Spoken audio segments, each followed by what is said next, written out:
Hi, I'm Paige with Paiges Yoga. I want to talk to you about a pose that is called bridge pose in yoga. And there are some variations of the kinds of bridges that we can do.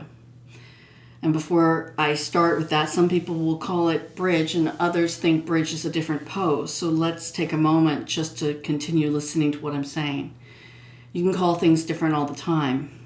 The one I'll be doing today is not the one where we put the hands here, but the one where we lie on our back. That may not feel satisfying to some of you at first, but consider it. And that is a word I take full-hearted to see if you'll consider something new today. I want to show you some variations of bridge because they are different ways to do it for different reasons. The first one I'm going to show you is one with yang movement, and it can be really good to strengthen the subtle areas of your body with this pose. And if you find it frustrating to do that, you may even want to have a block next to you just to have it there to help support your back. And there's nothing wrong with that. The next one I'm going to show you is done with somatic movement, meaning the movement's even slower. And that is to retrain more recognition of our body using muscles that we're not as familiar with. And then we're going to finish it off with a Yin version of it, as well as I'll do a short comparison of that to restorative. So we're going to see some different variations of that. So what you're going to need is a block. We're also going to need something like maybe a pillow nearby, a blanket nearby, because we're going to do some different variations of the pose. And then to take that word different and go, different isn't bad. Different is just that. It's allowed to be different.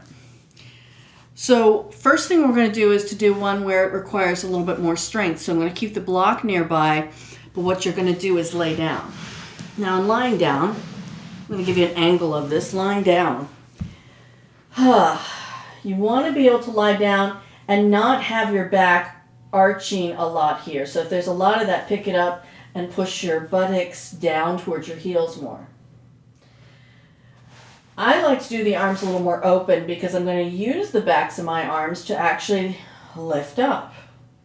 So we're going to do that a few more times. We're going to come up, and then I want you to use all of the muscles that you have in the inner thighs, the thighs on the top, and back behind to lower it down. I also want you to press into the floor and use the elbows against the floor to lift the chest up. And then to slowly, with some control, some strength, bring it back down. Now if that's enough and you're like, that was enough, please, I'd rather see you stop, take some breaks, and then try it again. And then slowly bring it down. Good. You may even by this time close the eyes and just do the floating bridge. Float up. Bring it down. Nice part about this, other ways you could do this. You could do this in bed. I could see myself on a couch. I know I've been in places where I've done this. And I'm like, well, I can do this on the bed as long as it's been permissible. As long as the healthcare professionals that I was working with said it was okay to do that. Okay. Now what we're going to do is come up and see how much we can hold up. Now I haven't released my muscles from using them. I'm going to use them and hold them up. I'm going to bring the feet in and a little bit closer together because now we're balancing. Watch how I balance and put the leg out. Still using the arms here? Yes, I am. Lift the leg up.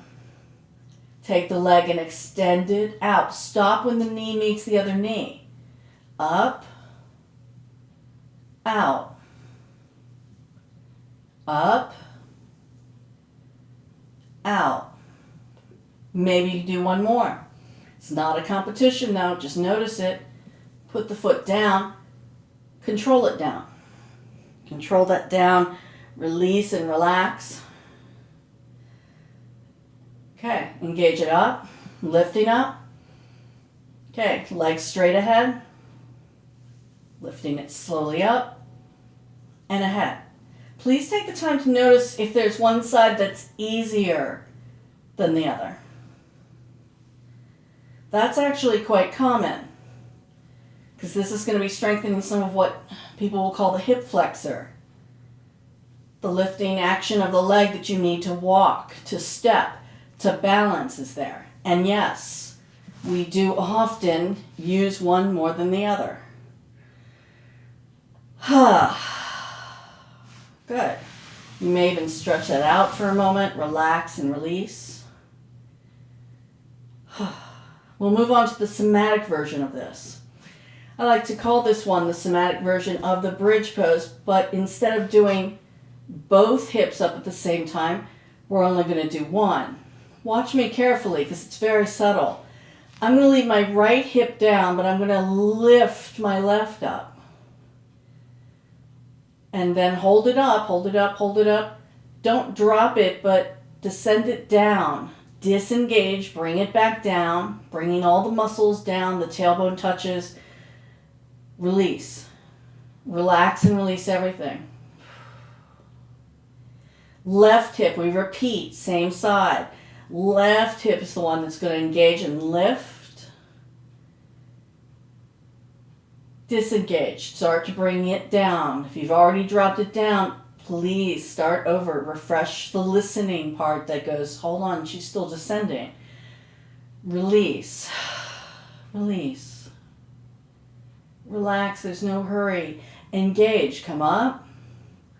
Hold it there. 5, 4, 3, 2, 1. Disengage. Release. 5, 4, 3, 2, 1. Same side. Left comes up.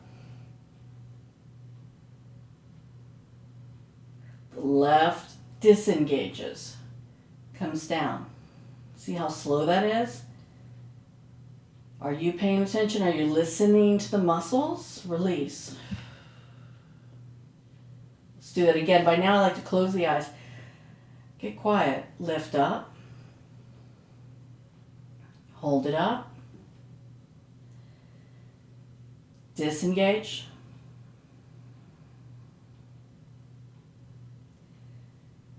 Release. Engage, same side.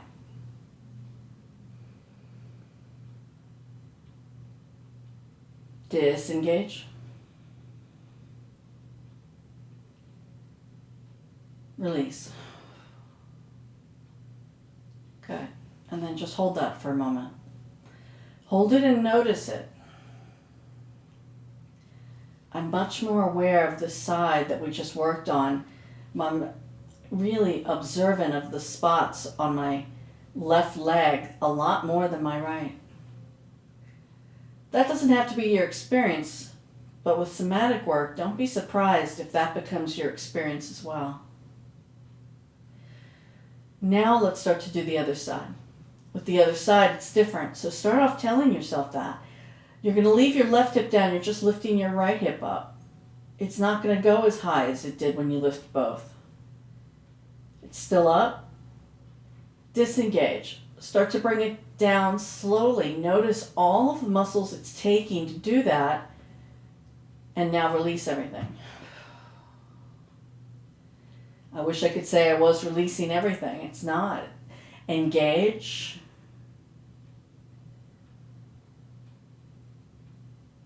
Disengage. Release. Oh, that was a little better. Engage.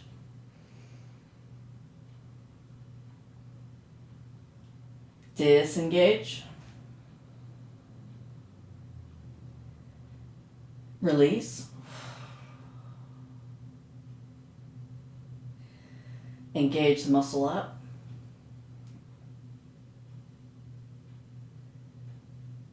Disengage. Release. I like to do at least 4. You could be doing 5 or 6. It doesn't have to be the same on each side.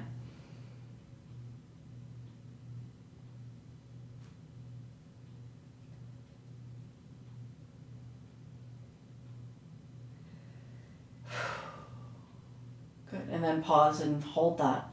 Hold all other thoughts, all other things, and just be here, present with this particular moment.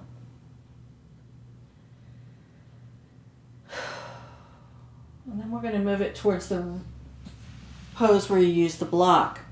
Most common questions I have is should the block be at this position, which I do not recommend, but maybe at this position or lower. When it comes to helping the low back, I like it at its lowest position, right along the sacrum. This is much lower on the buttocks than most people tend to put it. They tend to put it too high, and then they arc too much, and they go, oh, this hurts. Yes, lower it along the buttocks more. And then you'll hold here. Please do not straighten the legs. Don't do butterfly pose right here. Hold it right here, especially if you have low back issues. And although we'll think it's the low back, more than likely this is helping many of us who sit too much, who have a very tight piriformis. You know what that is? Take a look at it. Look it up. You can Google it. And maybe just keeping the back in neutral here. That's why the knees are bent. That's why the legs are forward. Maybe if I just hold the hip into neutral, let the back be lifted, pressing the hip into neutral places. Right here, neutral.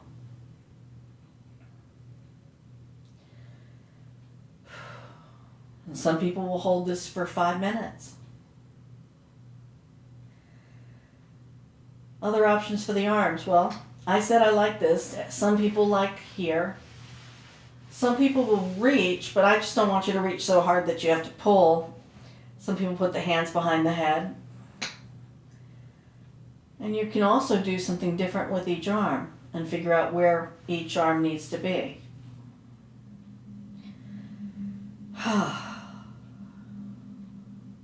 Some people will lift the legs. I'll show you what happens. For a lot of people to get better back relief from pulling, the higher the knee is above the hip. Now you'll think that you'll like the stretching part though, and that's when the knees go past it, but that doesn't mean that that's beneficial because you're pulling on something that's already tight. Here's where it's not tight anymore. As much as you don't feel sensation in it, that may be good for you to consider and say, actually, got low back pain, maybe stretching it wasn't the solution. For some, they like to stay in this longer, so they come into a restorative version of this. I'll show it to you. One is you could stay here. You could just stay here. You could also change this and put your legs near a wall and keep your back on the block. If I'm going to stay there longer, let's say longer than 5 minutes, I'm going to use pillows to be a little bit lower in the spine. And I'm going to use pillows and blankets, things that are lower, and I'll show you what I mean by lower if you look at the inches compared to the block. If you happen to have a block that's maybe half of this height, maybe that would be restorative as well. But what you want to do is be able to have it somewhere that allows the hips to come to neutral, but it's not quite as high as it was. Here's one version. One version is to use this just across the lower portion of the back. Okay, so what does that look like? Well, that is laying on it, and it's again on the buttocks more than it is the back. With this though, this allows me to extend the legs without so much stretch or pull. Should you feel stretch or pull, that doesn't mean that you couldn't. You would come back to bending the knees a bit. And if that's not as satisfying, you may also prop your feet up on a pillow, blocks, and keep them more elevated. For me, this is not pulling, so I'm going to show you what it looks like here without pulling. And that includes you don't feel pulling here as well as the back. This, I can maintain this without pulling, stretching, and allow my body to rest, relax, at least longer than I'd say in the other versions. The concept of restorative is different than the one for yin. And it's common that people misinterpret what yin is versus restorative. This concept with restorative was less focused on what was happening in my joints and my hip and my leg, connecting to the areas of the vertebrae. This was about what would happen if my whole body was able to rest, release, and then what would happen to myself from my body, physically, mentally, and emotionally, should I hold this there? You may find that strange to think about, like, well, what would happen? This is more than just sleep. The concept, the lens of restorative is to consider what happens to even levels that science is still learning.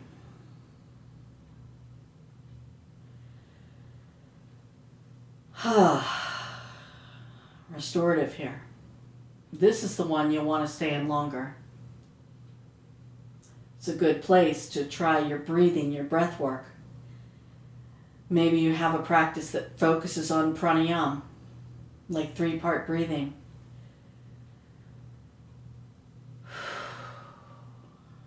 Breathing in from the abdomen to the chest, chest to the abdomen. And as you inhale through the abdomen raises first, then the ribs, then the chest. And then as you exhale, the chest comes down first, then the ribs, then the abdomen. Inhale, abdomen lifts, then the chest comes up last. And exhale, the chest comes down, all the way comes to the abdomen. Inhale, abdomen lifts, up through the ribs and chest. Exhale from the chest, ribs, and abdomen. Inhale from the bottom up. Exhale from the top down. Continue 3-part breathing. 3-part breath here. Nothing else to do, fix or solve.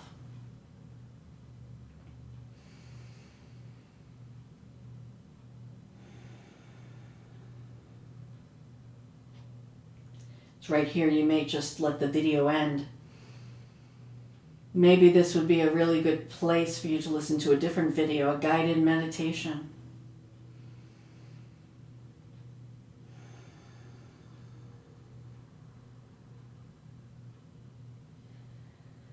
Or maybe that's enough and you're just satisfied with the fact that that's where I've rested for a moment, that was good.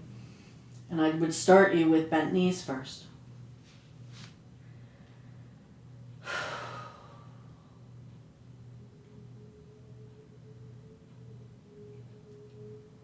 You're welcome to do any twists. What I recommend is do not twist if you are pregnant, think you're pregnant, or if you have any low back issues at all. Even if it's a pinched sciatic nerve, just stay like this and come to the side, fully over, and press up.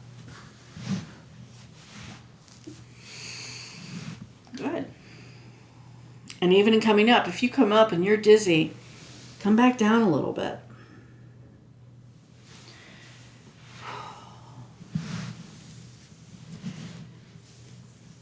This was our variations on the various kinds of bridge poses.